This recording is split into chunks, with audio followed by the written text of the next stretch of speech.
Hello everybody, it's Kyra from BodyCandy. Today's episode of the tea, we're going to be speaking about how to spice up your lobe piercings.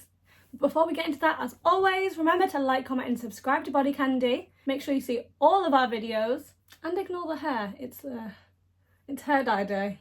So when people think of body piercings, they tend to think nostrils, navels, nipples and other parts of the body. Yet the most common piercing is the one that most of us get as our first, earlobes.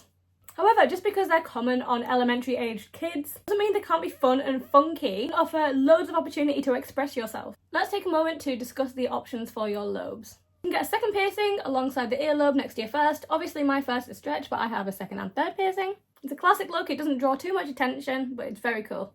Double stacked lobes. Stacked piercing is when you get one piercing above the other. High nostrils with a regular nostril piercing would be a good example of this. That's my next one that I'm going to do. You can get a lobe piercing above where the existing one is. Obviously it completely depends on your anatomy and where the existing piercing is if you have one. Otherwise you can kind of get it offset to the side so it's up and above, and then you can kind of make a triangle with a third piercing too.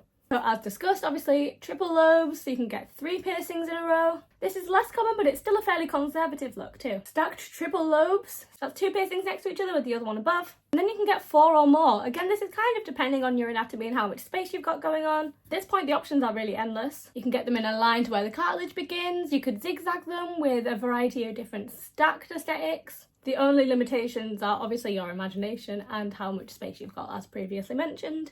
So now that you've got an idea of the piercings that you want and how you want them, you might be wondering how to style these beauties. That is the fun part. The great thing about earlobes is that you can wear nearly any style of jewellery. What about circular jewellery in the lower ones and stud jewellery in the higher ones? Connecting piercings with a chain jewellery. You can stretch the first one like I have and put studs or hoops in the rest.